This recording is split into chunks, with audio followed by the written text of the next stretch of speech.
Hello everyone, this is Akash Sukani and welcome to Samarban Techno School Biology YouTube channel. આપણે જોઈ રહ્યા હતા chapter number 8. આજે જોઈશું લેક્ચર નંબર 7. 7મા લેક્ચરમાં આપણે શું જોવાના છીએ? તો પહેલું જ નામ તમે જુઓ. ઘણા લોકો શરમાઈ જશે. એઇડ્સ. ભાઈ શરમાવાનું નથી. એ બહુ ગંભીર રોગ છે. ઓકે? અને તમે જે વિચારો છો એઇડ્સ વિશે આપણી ઘણી બધી ખોટી માન્યતા વધારે છે. કેવી? ખોટી માન્યતા વધારે છે. તો આપણે એ બધી ખોટી માન્યતાના આ લેક્ચરમાં આપણે પર્દાફાશ કરીશું. શું કરી દઈશું? પર્દાફાશ કરીશું. ઓકે, તો લેટ્સ સી કે પહેલા જોઈએ એઇડ્સ. તમને ટૂંકનો 3 માર્ક્સમાં આરામથી આ સવાલ મોસ્ટ આઈએમપી સવાલ છે, તો પૂછાય, ગમે ત્યાંથી પૂછાય, આવડતો હોવો જોઈએ. એઇડ્સ નું પૂરું નામ શું છે? આપણે પહેલા એ જોઈએ. એઇડ્સ નું પૂરું નામ acquired, A for acquired, I for acquired, immuno, D for deficiency અને S for syndrome. Acquired immuno deficiency syndrome. આપણો એક deficiency syndrome પહેલા પણ ભણી ગયા, severe combined immunodeficiency. Okay, SCID. Immuno એટલે કે રોગ પ્રતિકારકતાને લગતો રોગ છે. અને વોટ ઇઝ સિન્ડ્રોમ? સિન્ડ્રોમ એટલે ફક્ત એક રોગનું લક્ષણ નહીં, એવા રોગ કે જેની અંદર ઘણા બધા રોગનો સમૂહ હોય, રોગોના લક્ષણોનો સમૂહ એટલે કોણ? સિન્ડ્રોમ. ઓકે, હવે આ એઇડ્સ વિશે આપણે જો વાત જ કરીએ તો આ એઇડ્સ આજકાલનો નથી. આ એઇડ્સ આજકાલમાં ફેલાયેલો છે નહીં, એટલે કે 5-10 વર્ષ પહેલા નથી ફેલાયેલો. સૌથી પહેલા આ એઇડ્સ નો કેસ યુએસએ ની અંદર આવેલો. ક્યારે? તો કે 1981 માં, 1981 ની અંદર. બરાબર? એટલે આજ 2020, આજની તારીખ 2020 સુધીમાં કેટલા વર્ષ થઈ ગયા? 39 યર. 39 યર ની અંદર બહુ બધો આખા વિશ્વમાં આ એઇડ્સ નો વ્યાપ થઈ ગયો. ઓકે, ચોપડીમાં આપ્યું છે કે છેલ્લા 21 વર્ષની અંદર, એટલે કે જયારે ચોપડી પ્રિન્ટ થયેલી હોય એનસીઈઆરટી ની, જ્યારે સિલેબસ બનેલો હોય ત્યારની વાત, તો કે છેલ્લા 21 વર્ષની અંદર બુક અનુસાર કેટલા? 21 યર ની અંદર 25 મિલિયન લોકો, 25 મિલિયન એટલે કે 2 લાખ, સોરી 25 મિલિયન એટલે કે 2 કરોડ 50 લાખ. કેટલા? 2 કરોડ 50 લાખ જેટલા દર્દીઓ આ એઇડ્સ થી રૂબાઈને મરી ગયા છે. ઓકે, ભારતની અંદર આપણે જો આની વાત કરીએ તો સૌથી પહેલા કેસ ક્યારે આવેલો? તો કે તામિલનાડુમાં. તામિલનાડુની અંદર 1986 માં છે. 5 જ વર્ષની અંદર જો ઇન્ડિયાની અંદર પણ એન્ટ્રી આવી ગઈ. ઓકે, ઇન્ડિયાની અંદર પહેલો કેસ તામિલનાડુમાં 1986 માં નોંધાયેલો. ત્યારબાદ ઇન્ડિયાની અંદર પણ આનો શું થયો? વ્યાપ થયો. તો જે લોકો આમાં પીડાય છે, બહુ રૂબાય છે. ઓકે, મારા ખ્યાલે તો તમે એક આનો ફોટોગ્રાફ્સ જુઓ, એઇડ્સ થી પીડાતા લોકોનું હાલત શું હોય. બીજો પણ ફોટો જુઓ તમે. તો આ એઇડ્સ થી પીડાતા લોકો છે, આના કરતા આવું આપણે સહન કરવું એના કરતા તો મરી જવું વધારે સારું. બરાબર? પણ આવું આપણને એક સમયે લાગે. તો એટલો બધો હાનિકારક આ રોગ છે. તો આ રોગ માટે જવાબદાર કોણ છે? એટલે કે રોગકારક કોણ છે? તો એ છે વાયરસ. કોણ છે? વાયરસ. ઘણાને એવું લાગતું હોય કે આમ ખાલી પ્રજનન ક્રિયાથી ખાલી એઇડ્સ થઈ જાય છે, તો કે નહીં, પ્રજનન ક્રિયાથી એઇડ્સ ફેલાય છે. જો કોઈને એઇડ્સ છે, તમે એના જોડે પ્રજનન કે સંભોગ કે મૈથુન ક્રિયા કરશો, સમાગમ કરશો, તો શું થશે? તો એઇડ્સ ફેલાશે. બરાબર? બાકી તમને થતો નથી. એટલે કે નોર્મલ પ્રજનનથી એઇડ્સ થતો નથી. નહીં તો તમે જુઓ, તમે પણ એક પ્રજનનની પેદાશ છો ને, સમાગમથી જ તમે આવેલા છો, તો એમને તો કોઈ, તમારા મમ્મી પપ્પાને એઇડ્સ નથી. તો એ માન્યતા કેવી છે? ખોટી. તો એક વસ્તુ એ પણ અહીંયા નોટ કરવાનું. તો એક માન્યતા તમારે ખોટી છે. વાયરસ કયો છે? HIV virus. કેવો વાયરસ? HIV virus. આખું નામ છે હ્યુમન ઇમ્યુનોડેફિશિયન્સ વાયરસ. કેવું નામ છે?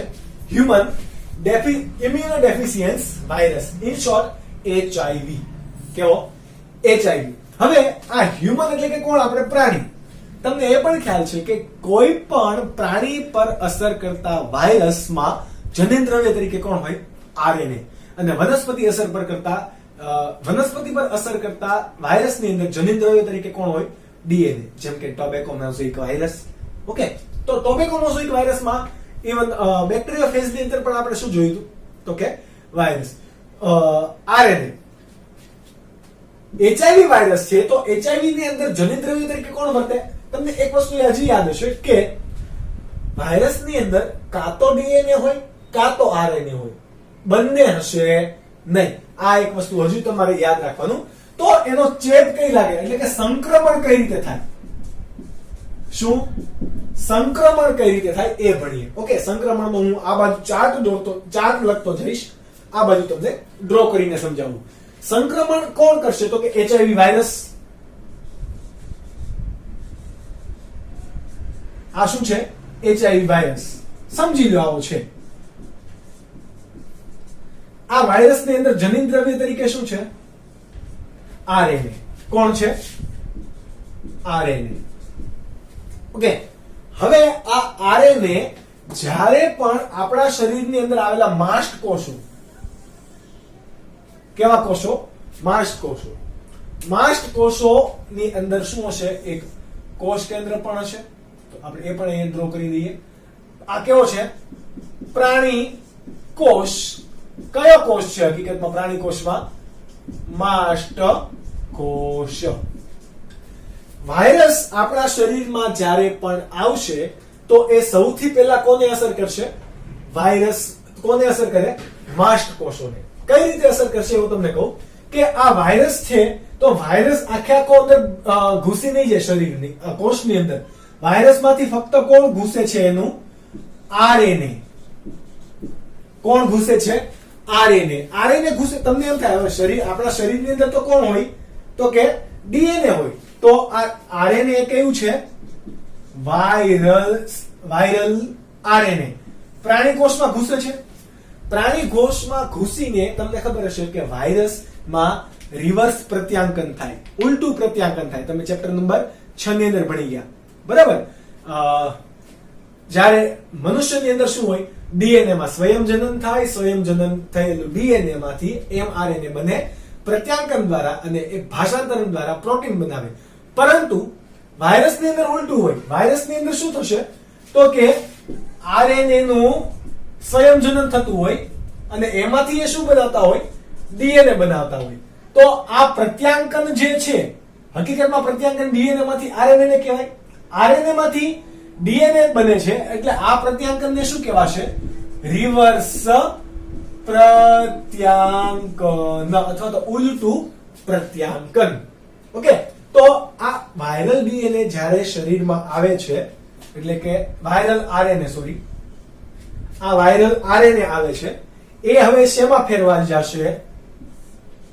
તો કે વાયરલ DNA માં ફેરવાશે. જુઓ, RNA માંથી કેવું બની ગયું? DNA. કયું પ્રત્યાંકન થયું હશે? રિવર્સ પ્રત્યાંકન. કોની મદદથી રિવર્સ પ્રત્યાંકન થાય? તો એના માટે જે જવાબદાર ઉત્સેચક છે એનું નામ છે રિવર્સ ટ્રાન્સક્રિપ્ટેઝ. કેવું નામ છે? રિવર્સ ટ્રાન્સક્રિપ્ટેઝ. ટ્રાન્સક્રિપ્શન એટલે કે પ્રત્યાંકન. આ ઉત્સેચક કયો ભાગ ભજવશે? રિવર્સ ટ્રાન્સક્રિપ્ટેઝ. શું થયું પ્રક્રિયા? વાયરસમાંથી વાયરલ RNA એ શરીરના માસ્ટકોષમાં એવો વાયરલ RNA છે. ત્યારબાદ એ રિવર્સ ટ્રાન્સક્રિપ્ટેઝ દ્વારા શેમાં ફેરવાઈ જશે? DNA માં. એ વાયરલ DNA છે. કેવું છે? Viral DNA. આપણે નોટ ડાઉન પણ કરતા રહીએ. આ શું છે? Viral DNA. આ વાયરલ DNA છે એ હવે તમારા શરીરના મુખ્ય DNA કે જે કોષકેન્દ્રની અંદર શું રહેલું હોય? મુખ્ય DNA રહેલું છે કે ન રહેલું હોય? ક્યાં? તમારા પ્રાણી કોષના કોષ કેન્દ્રમાં. તો આ જે DNA રહેલું છે એની સાથે આ વાયરલ DNA શું થશે? ભળી જશે.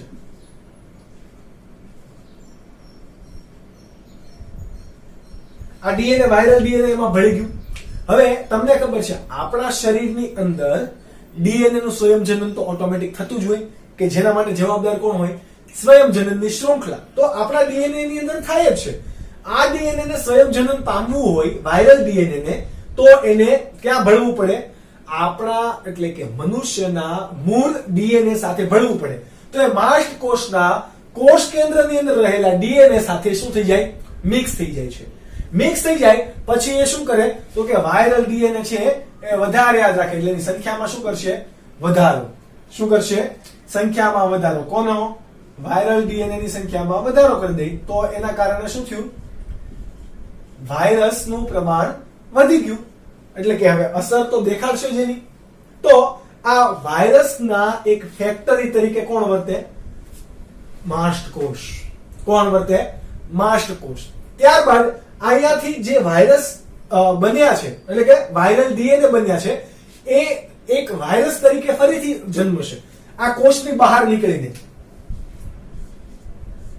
આ કોષની બધા બહાર નીકળી જાય એટલે ફરીથી બધા શું બનશે? વાયરસ. શું બનશે? વાયરસ ડીએનએ યુક્ત. કેવા છે? ડીએનએ યુક્ત કે જે કોને અસર પહોંચાડશે? T helper cell. એટલે કે ટી લસિકા સેલ કે એમાં પણ એમાં 3 પ્રકાર પડે. ટી લસિકા સેલના 3 પ્રકાર પડે કે જે એમાં એ પૈકી ઘણા એન્ટીબોડી બનાવવા માટે વપરાતા હોય, ઘણા સીધા રોગ પ્રતિકારક તંત્રમાં વપરાતા હોય અને ઘણા ફક્ત મદદ કરતા હોય. તો આ મદદ કરતા જે ટી લસિકા કોષ છે એને આ બધા શું પહોંચાડશે? નુકસાન પહોંચાડશે. અને એની અંદર પણ આ વાયરસ આવીને શું કરે? તો કે વધારેમાં વધારે વાયરસ પ્રોડ્યુસ કરે. એટલે કે વાયરસ ઉત્પાદન કરે. બરાબર. એચઆઈવી વાયરસ સીધો લસિકા કોષ હોય, ટી મદદ કરતા એટલે એનો આપણે લેખો હેલ્પરનો લેખો છે એચ. તો ટી હેલ્પર સેલ છે એને સીધો શું કરે? અસર પહોંચાડી દે છે.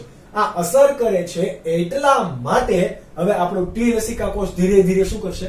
નાશ પામશે. ઓકે. તો આ એચઆઈવી નો હુમલો ટી લસિકા કોષ પર શું થયો? નાશ પામ્યો. તો બધાને ખબર છે ટી લસિકા સેલ નહીં હોય તો એન્ટીબોડી બનશે? તો કે નહીં બને. કારણ કે બી લસિકા કોષને એન્ટીબોડી બનાવવામાં કોણ મદદ કરે છે? ટી લસિકા સેલ. એનું જ પ્રમાણ હવે ઘટી જાય છે એચઆઈવી વાયરસને કારણે. તો એન્ટીબોડી બનશે નહીં. એન્ટીબોડી નહીં બને તો તમારી રોગ પ્રતિકારકતા કેવી થશે? ઘટશે. રોગ પ્રતિકારકતા જો તમારી ઘટશે તો બધા જ પ્રકારના વાયરસ, બેક્ટેરિયા, ફૂગ, પરોપજીવી આ બધાના કારણે લગતા તમને રોગો થશે અને શરીર તમારું એની સામે પ્રતિકાર કરી શકશે નહીં. કેમ? તો કે તમારી રોગ પ્રતિકારક શક્તિ તો ઘટી ગઈ છે. કેવી થઈ ગઈ છે? રોગ પ્રતિકારક શક્તિ ઘટી ગઈ છે. આ આપણને તાત્કાલિક ખબર પડશે આ કઈ સ્પીડમાં પ્રક્રિયા થાય? તો કે નહીં. આ 5 થી 10 વર્ષ સુધી આપણને એડ્સ નો ચેપ લાગ્યો હોય, 5 થી 10 વર્ષ પછી આના લક્ષણો દેખાશે. પરંતુ આ વર્ષ દરમિયાન ધીરે ધીરે ધીરે ધીરે તમારી રોગ પ્રતિકારકતા કેવી થઈ ગઈ હોય? નાશ પામી ગઈ હોય. ફરીથી આપણે અહીંયા જોઈએ કે ચાર્ટ દ્વારા કે કઈ કઈ રીતે પ્રક્રિયા થાય છે. તો કે વાયરસ નું આરએનએ છે એ આરએનએ ક્યાં જાય છે? માસ્ટ કોષમાં. માસ્ટ કોષની અંદર જઈને શું કરે છે? એ વાયરલ ડીએનએ માં ફેરવાઈ જાય છે. કઈ પ્રક્રિયા દ્વારા? રિવર્સ ટ્રાન્સક્રિપ્ટેઝ દ્વારા. ઓકે. વાયરલ ડીએનએ એ ક્યાં જાય છે? તો કે પ્રાણીના ડીએનએ સાથે જોડાઈ શું પામે? તો કે સ્વયંજનન પામે છે. સ્વયંજનન પામે એટલે એની શું થાય? સંખ્યા વધારે. આ સંખ્યા વધી ગઈ છે એ કોને અસર પહોંચાડશે? ટી લસિકા સેલ કે જે મદદ કરતા લસિકા સેલ છે એને નુકસાન પહોંચાડશે. એનામાં શું થાય? સંખ્યા ઘટે. ટી લસિકા સેલની સંખ્યા ઘટે તો શું થશે? તો કે બી લસિકા કોષ એન્ટીબોડી બનાવે નહીં. એ એન્ટીબોડી નહીં બનાવે તો શું થશે? રોગ પ્રતિકારકતા ઘટે. શું થાય? રોગ પ્રતિકારકતા તમારી ઘટે છે. આ હવે કન્ટિન્યુ તમારી રોગ પ્રતિકારકતા ઘટતી જ જશે અને આ ચક્ર ચાલતું જ રહેશે તો ધીરે ધીરે તમારી રોગ પ્રતિકારકતા સંપૂર્ણ નાશ થઈ જશે. આ દરમિયાન તમને શું થાય તો કે તાવ આવે, વજનમાં તીવ્ર ઘટાડો થાય. શું થાય? વજનમાં તીવ્ર ઘટાડો થાય. તો આ બધા લક્ષણો કોના છે? એઇડ્સના. એની સાથે સાથે આપણે એને રોગોના લક્ષણોનો સમૂહ કીધો હતો. કેમ? તો કે રોગની પ્રતિકારકતા જ ઘટી ગઈ છે. તો હવે વાયરસ દ્વારા કોઈ પણ રોગ થાય, ફૂગ દ્વારા કોઈ પણ રોગ થાય, બેક્ટેરિયા દ્વારા કોઈ પણ રોગ થાય, પરોપજીવી એટલે કે સૂત્રકૃમિઓ કે પૃથુકૃમિ જેવા પરોપજીવી છે એના દ્વારા પણ કોઈ રોગ થાય. એ પૈકી ઘણા પરોપજીવી હોય તો એમાંથી એક છે ટોક્સોપ્લાઝમા. કોનો? ટોક્સોપ્લાઝમા. તો એમનો પણ ચેપ થાય. આ બધા ચેપ થશે એક સાથે, એટલે એક રોગી બધા જ રોગ લઈને બેઠો હશે તો એ રોગોનો સમૂહ સિન્ડ્રોમ. પણ આપણું શરીર કંઈ કરી શકે નહીં. કેમ? તો કે રોગ પ્રતિકારક શક્તિ કેવી થઈ ગઈ છે? ઘટી ગઈ છે. ઘટતા ઘટતા ઘટતા ઘટતા એકદમ નાશ પામી ગઈ છે. એટલે આપણું આમાં મૃત્યુ કેવું છે? નક્કી છે. મૃત્યુ કેવું છે? નક્કી. કારણ કે આ એક ધીમું ઝેર છે. કેવું છે? ધીમું ઝેર. તમને તાત્કાલિક આના લક્ષણો ખબર જ નહીં પડે. 5 થી 10 વર્ષે તમને લક્ષણોની ખબર પડશે. તો આપણે આનાથી બચવું જરૂરી છે. અને બચવા માટે શું શું કરવું જોઈએ એ પહેલા આના લક્ષણો કયા કયા છે એ ડિટેલમાં વાત કરીશું. એ પહેલા તમે આ નોટ ડાઉન કરી લો.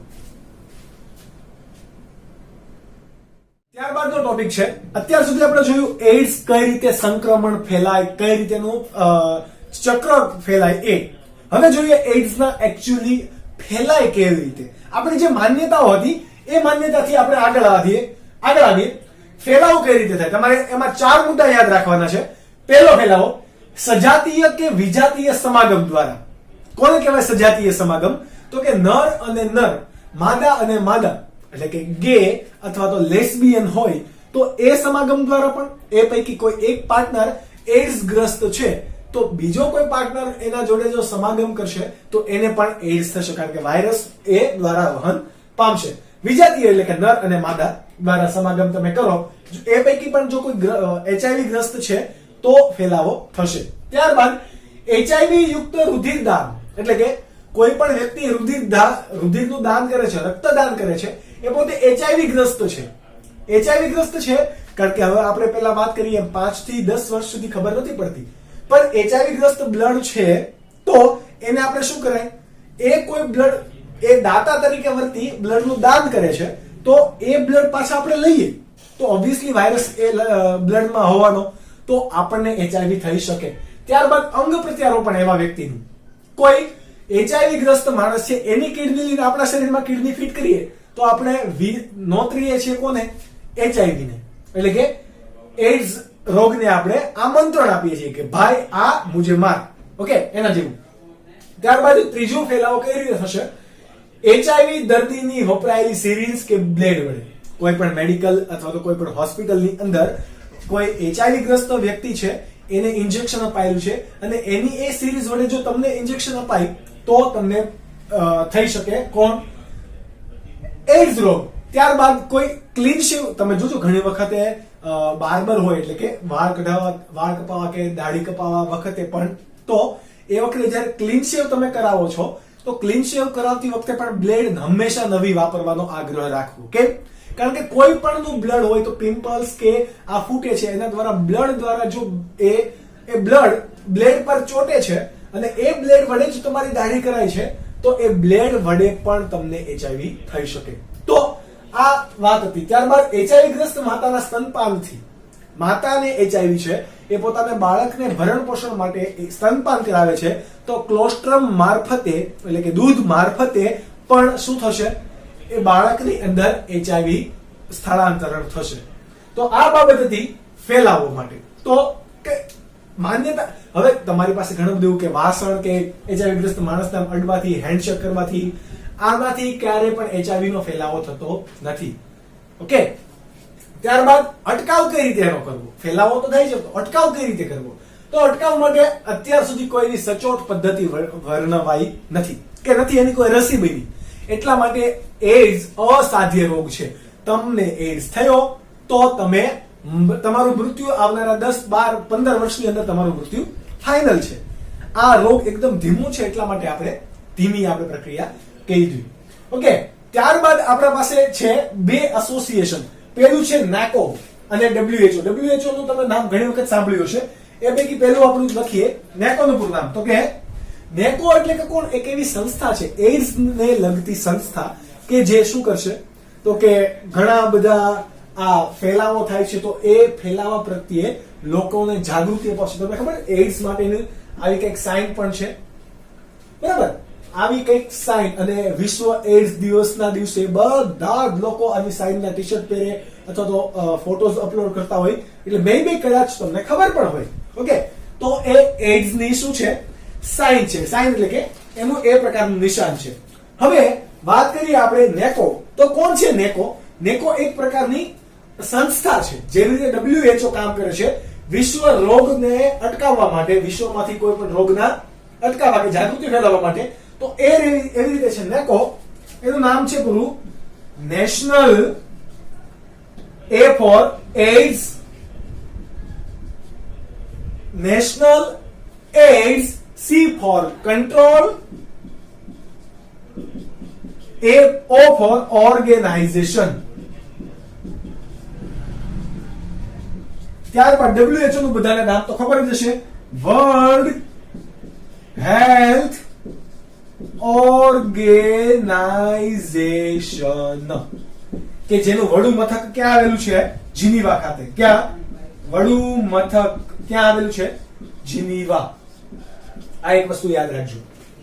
તો NACO અને WHO આની સિવાય બધા જ દેશના જે મેડિકલ ટીમ હોય એ, બરાબર, ત્યાંના સ્વાસ્થ્ય મંત્રીઓ, આની સિવાય બિન સરકારી સંસ્થાઓ પણ હોય. આ બધી જ સંસ્થાઓ ભેગા મળીને લોકોમાં એઇડ્સ પ્રત્યે જાગૃતિ ફેલાવવા અને એના લગતી માહિતી અથવા તો જે ગેરમાન્યતાઓ છે એ દૂર કરવા પ્રયત્ન કરી રહી છે. ઓકે, આનો એકમાત્ર અટકવાનો ઉપાય છે કે પોતાનો બચાવ પોતાને કરવો. એટલે કે કઈ રીતે તમે બચાવ કરી શકો? તો કે કોઈ પણ સજાતીય કે વિજાતીય સમાગમ દ્વારા તમે બચો, બરાબર? એકથી વધારે લગ્ન સંબંધો કે લગ્ન થયા બાદ પણ કોઈ બીજા જોડે સમાગમના સંબંધો ના બાંધો. કેમ? તો કે તમને નથી ખબર પડતી, વેશ્યાવૃત્તિની અંદર પણ આ એઇડ્સ ગ્રસ્ત ઘણા બધા લોકો હોય છે. તો એ તમને એઇડ્સ, તમે એને ઇન્વાઇટ કરો છો, એનું નિયંત્રણ તમારા હાથમાં છે. તમે તમારી જાત પર કંટ્રોલ કરો. નિયંત્રણ તમારા હાથમાં છે, પરંતુ નિયંત્રણની બહાર તમે જાઓ છો તો તમે રોગને આમંત્રણ આપો છો. ત્યારબાદ HIV. તો ક્યારે પણ આ ફેલાવો છે એના ઓપોઝિશનમાં આપણે શું કરી શકીએ? અટકાવ કરી શકીએ, કારણ કે એ આપણા હાથમાં છે. ક્યારે પણ કોઈનું બ્લડ લેતા પહેલા ડોક્ટર્સ પણ શું કરશે? એના બ્લડ ગ્રુપની જાંચ કરશે. ત્યારબાદ એને કોઈ રોગ તો નથી એની જાંચ કરશે. અને જ્યારે પણ તમને બ્લડ ચડાવવાનું છે એ બોટલને ચડાવતી વખતે પણ ડોક્ટર્સે શું કરવું જોઈએ? આ એમને HIV નથી અથવા તો કોઈ અન્ય રોગના લક્ષણો એ બ્લડની અંદર હાજર નથી એ જાણવું જોઈએ. ત્યારબાદ કોઈ એવા વ્યક્તિના તમે અંગ ના લો, આંખ છે, લીવર છે, કિડની છે, બરાબર, આ એવા વ્યક્તિના તમે અંગ ના લો કે જે એવી HIV ગ્રસ્ત છે, તો એ પણ આપણા હાથમાં છે. અને અંગ લેશો તો તમને HIV થશે. ત્યારબાદ HIV ગ્રસ્ત માતાના સ્તનપાનથી થાય છે. તો એ બાળક જે જન્મે છે એ જો HIV ગ્રસ્ત બાળક, એને આપણે અટકાવી નહીં શકાય, કારણ કે બાળકને સ્તનપાન તો કરાવવું જ જોઈએ. ઓકે, પરંતુ કોઈ બીજા માતાના સ્તનપાનથી કે જે ગર્ભવતી નથી એવી માતાના સ્તનપાનથી બાળકને સ્તનપાન કરાવીને શિશુને બચાવી રાખવું જોઈએ. આના સિવાય ક્યારેય પણ તમારે કોઈના અડકવાથી કે કોઈના વાસણનો અથવા એઠા વાસણનો યુઝ કરવાથી એઇડ્સ ફેલાતો નથી. ઓકે, આ એક બાબત તમારે યાદ રાખવાની. અને આપણે સુરતની અંદર પણ અને ગુજરાતમાં પણ એવી ઘણી બધી સંસ્થા છે કે જ્યાં એઇડ્સના રોગીઓ પીડાઈ રહ્યા છે, એમને સાચવવામાં આવે છે. તો ત્યાં એ સંસ્થા શું કામ કરે છે? તો ત્યાં બધા હળી મળીને રહે છે. ત્યાં એ લોકોને ખબર છે કે એને અડવાથી કે એની સાથે રમવાથી, ખાવા પીવાથી એઇડ્સ થતો નથી. તો વિથ સેફટી એ લોકો રહે છે. એટલા માટે કોઈ એઇડ્સ ગ્રસ્ત વ્યક્તિ છે તો આપણે એનો બહિષ્કાર કરવો ના જોઈએ, એની ધિક્કાર કરવો જોઈએ નહીં. પરંતુ આ એઇડ્સ થી બચવાનું એ આપણા હાથમાં છે. કોના? આપણા હાથમાં છે. એટલે તમારે પણ બચીને રહેવું. આ બધી બાબતો તમારે કરવી નહીં. ત્યારબાદ વાત કરીએ એઇડ્સના લક્ષણોની. કોની? એઇડ્સના લક્ષણો. તો એઇડ્સને આપણે એવું કહેવાય કે કયા સ્ટેજનું કેન્સર છે, આપણે એવી સિમ્પલ વાત કરતા હોય એવી રીતે અહીંયા એઇડ્સના લક્ષણો પણ 3 કક્ષામાં વહેંચાયેલા છે. ઓકે, કયા કક્ષા? તો કે પ્રથમ સ્તરનું એઇડ્સ, બીજા સ્તરનું અને ત્રીજા સ્તરે તો ફાઇનલ ઢાળીઓ જ કરી દે. ઓકે, પહેલા સ્તર એટલે કે પ્રથમ સ્તરની અંદર શરીરમાં એચઆઈવી હાજર હોય, એટલે કે એચઆઈવી વાયરસ હાજર છે, પરંતુ રોગના લક્ષણો કેવા છે? ગેરહાજર. એટલે કે એચઆઈવી એ હજુ એની સંક્રમણની સંખ્યા વધારે છે. રોગના લક્ષણો દેખાશે નહીં. 5 થી 10 વર્ષનો જે સમયગાળો એ કયું? પ્રથમ સ્તર. પરંતુ એક વ્યક્તિ કોઈ બીજા વ્યક્તિ સાથે સમાગમ કરશે તો એ એચઆઈવી નો ટ્રાન્સફર કરશે. એટલે કે પોતાને એચઆઈવી છે, રોગ નથી, પરંતુ એને ખબર નથી, અજાણતા કે જાણતા એ બીજા વ્યક્તિ જોડે સમાગમ કરે છે કે કોઈ પણ બ્લડ કે આંતરિક અંગોના સંપર્કમાં આવે છે તો એ આગળની વ્યક્તિને પણ શું કરશે? એચઆઈવી આપશે. એટલે પોતે કોના તરીકે વર્તે? એ એચઆઈવી વાહક તરીકે વર્તે છે. ત્યારબાદ લઈએ આપણે દ્વિતીય સ્તરનું એઇડ્સ. તો એમાં એઇડ્સના સામાન્ય ચિહ્નો દેખાશે, બહુ બધા નહીં, સામાન્ય નોર્મલ ચિહ્નો દેખાશે. Okay, after 5 to 7 to 10 years, okay, તો આ લક્ષણો દેખાવાની શરૂઆત થશે. કયા કયા લક્ષણો? તો કે થાક લાગવો અથવા હાંફી જવું, ત્યારબાદ 4 અઠવાડિયા સુધી કળતર આવવી, ઓકે, લોહીના ઝાડા થવા, વજનમાં ઘટાડો થવો, ભૂખ ના લાગવી, ભૂખ મરી જવી અથવા તો ભૂખ ના લાગવી. આ બધા લક્ષણો દ્વિતીય સ્તરના એઇડ્સના છે. ઓકે, આપણે વાત કરી હતી કે અહીંયા તમારી રોગ પ્રતિકારકતા કેવી થતી હશે? ઘટતી હશે. તો બહુ ઘટતી હશે એટલા માટે આ બધું અસાધ્ય થવા માંડશે ધીમે ધીમે. જ્યારે અસાધ્ય થઈ જાય એટલે ત્રીજા સ્તરનું એઇડ્સ, પૂર્ણ કક્ષાનું, એટલે કે ફાઇનલ સ્ટેજ અથવા તો થર્ડ સ્ટેજ. તો કયું? કારણ વગર વજનમાં 10% જેટલો ઘટાડો થઈ જાય. કારણ વગર વજનમાં 10% જેટલો ઘટાડો થઈ જાય, પહેલી ઘટાડો થવા માંડે. એટલે એવું ન હોય પછી 0 થઈ જાય એમ, પરંતુ એ મરી જાય. અસાધ્ય તાવ, 1 મહિના સુધી તાવ આવે, હેવી તાવ આવે અને અસાધ્ય આવે. કેમ? તો કે શરીર રોગ પ્રતિકારકતા ખોઈ બેઠ્યું છે. તો હવે એ રોગ સામે લડવા માટેનો એક સક્ષમ ઈલાજ છે નહીં. એ કિસ્સા દરમિયાન જો કોઈ પણ બેક્ટેરિયા કે વાયરસ કે ફૂગ દ્વારા એ સંક્રમિત થશે તો એના લગતા રોગો પણ થશે. જેમ કે ઝાડા, ખાંસી, ન્યુમોનિયા જેવા રોગના લક્ષણો પણ અહીંયા દેખાય. ટાઇફોઇડ જેવા રોગના લક્ષણો પણ થાય, કારણ કે એના દ્વારા તાવ આવશે. આના સિવાય આપણે ફોટોસ જોયા હતા તો એમાં લસિકા ગ્રંથિમાં સોજો આવવો, ફૂલી જવા, ફોલ્લાઓ પડવા, લસિકા ગ્રંથિમાં સોજો આવવો અથવા શરીરની ચામડીની અંદર આવેલી રુધિર વાહિનીનું કેન્સર થવું. આ બધા રોગના લક્ષણો કેવો છે? તૃતીય સ્તરના. એટલે આ માણસ 15 વર્ષ રૂબાઈ પીડાઈને છેલ્લે પોતાનો છેલ્લો શ્વાસ લઈ લે, પોતાનો દમ તોડી દે. એ કોણ? એઇડ્સ. બહુ હાનિકારક છે, અસાધ્ય રોગ છે. આનો એક જ ઉપાય કે તમે તમારે બચીને રહેવું. આપણે સૌએ ઈલાજ આપણા હાથમાં છે. કોઈ એના માટેની રસી નથી, કોઈ એના માટેની દવા નથી. તો આજના લેક્ચર માટે એટલું જ. કોઈ પણ એઇડ્સને લગતી તમારી પાસે કોઈ ગેરમાન્યતા હોય તો એ ગેરમાન્યતા નિકાલ કરી દેજો. તમે એક બાયોલોજીના સ્ટુડન્ટ છો તો તમને ચોક્કસ વસ્તુની પણ ખબર હોવી જોઈએ. મળીશું આ લેક્ચર પછી, લેક્ચર નંબર 8 માં કેન્સર વિશે વાત કરીશું. ત્યાં સુધી તમે આ બધું નોટ ડાઉન કરો, વાંચો, લખો અને પેપર સ્ટાઇલમાં કઈ રીતે લખવાનું છે એ માટે તમે મેક્સિમમ નોટ બનાવો તો તમારા માટે વધારે સારું છે, કારણ કે તમે વાંચી શકશો. ઓકે, તો મળીશું ફરીથી. ત્યાં સુધી બાય બાય અને ટેક કેર.